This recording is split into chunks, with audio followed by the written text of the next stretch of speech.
So the White Sox have lost 20 straight games. They're 27-87. They could win every game the rest of the season. They would still be 12 games under 500. I don't know how anybody is still going to the games. I don't know how anybody's still a White Sox fan, but it led me to the question of what would it take for you to not be a fan of your team anymore? Bob, I'm going to ask you first. You are a fan of the Browns. You've been a fan of the Browns your whole life. They moved to Baltimore, and I'm still a fan. Yeah, they moved to Baltimore and didn't want you anymore, and then you still said, no, I'm a fan. Not only, you can't take the name. Yeah. The team's name is ours. You can go, but you can't take the name with you. Look, go ahead. No, That's my question. What would it take? There's nothing. There's nothing. There's nothing that Brown sports teams can basically do, or Cleveland sports teams could do. I mean, they could change their name to something stupid like the Guardians, and we'll still be fans. You know, it's a huge sports town. From the you get like the little babies are dressed up in their Cleveland sports gear from the moment they're born. That's like child abuse. And yeah, it is. And you live it your whole life, and it's what the conversation is in every bar. It's what you talk to when I talk to my dad. The first thing we talk about, not how's the family or anything like that, is we talk about what's it look like the free agents the Browns put in. You know, like it's all that's the first thing we talk about, and the longest thing we talk about. Yeah, that's how it is for everybody. So what's the biggest heartbreak, the drive or the fumble? Oh man, I think the drive was really bad, but the fumble hurt me because I didn't know that Binder fumbled when he went to the end zone. I was jumping up and down, screaming, celebrating the touchdown, and I couldn't tell. It was really loud and everything, and I couldn't tell that he had fumbled. I thought, we had just put the game away or whatever, and I think the drive's better. Then something else I happened. don't know if you know this, Bob. The very first time I appeared on Channel 4, which was, I think, the fall of '89. But the very first story I did was went to the Cleveland Browns backers watch party. Was that at the Galaxy? Tom Deschamps, and I think Tom's gone now. He's probably passed on because it's been 35 years. Was that at a pool hall? No, it was at a little. Yes. Yeah, the Galaxy. It was used to be called the Galaxy Pool Hall. Yeah. And they met over there, and they wore their dog pound noses. Passed the helmet around. And every time they were a great group of people.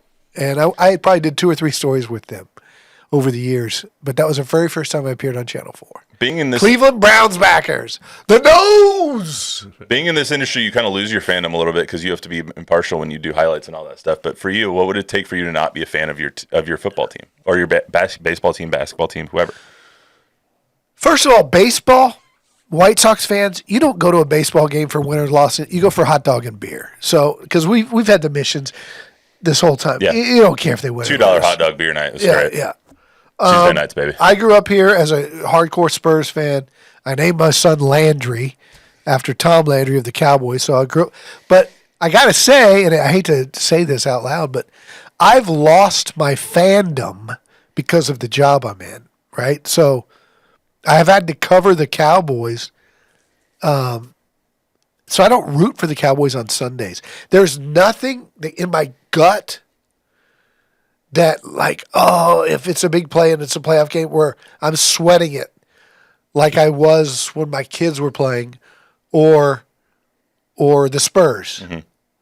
The Spurs I'm still a fan of that way. Like I'm watching for the Spurs and for the Cowboys. I don't know. You've covered them more intimately. Like the Spurs are here. They're your hometown team. Yeah.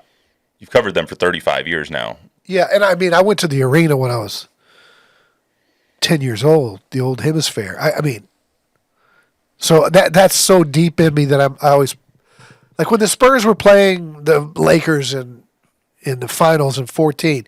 I'm sweating out those finishes. Mm-hmm. I was sick at my stomach after the Ray Allen shot for a month, But with the Cowboys, I want to, Well, I think everyone has their team that they live and die with. Like.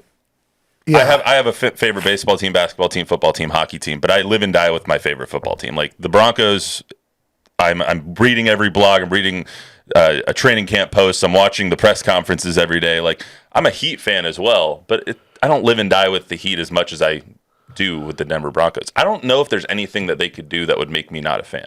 Like, they could probably lose for 20 consecutive seasons, which they're well on track to do. And I would probably still be a fan, barring some, like, O.J. Simpson-like scandal. Even then, I would be like, just kick that guy off. You know, you know what's interesting? I think I've gotten my fandom back recently. I rooted really hard and got really nervous at the end of UTSA games when Frank Harris played quarterback. That was gonna be my other point. I feel like when you're in this industry, you root for people. Yep, more that's than right. more like 100. Wherever Jeff goes after UTSA, because I'll root for him. I will always root for Jeff Traylor. And like I said, unless some huge scandal comes on for somebody, then I don't root for that person anymore. You root for people. You That's root true. for people more When you know them. Right. Yeah, when you know them. Right. Like, we root for. Here in San Antonio, we root for Andrew Hudson, who just ran the 200-meter because he's from Steele High School. We root for people like that, but I don't even think, like, in those scenarios, your fandom goes away for your team or for your people. I remember people killed me because I was rooting for Manu and the Argentinians against Team USA back in 2004. Oh, well, But Tim was on that team and Pop was on that team, and I was rooting for Manu. A lot of people love Manu. I think the owner is the closest thing. You know, like, Art Modell, we hated Art Modell. Yeah. And like, I don't know if you remember Ted Stepien. Oh, yeah.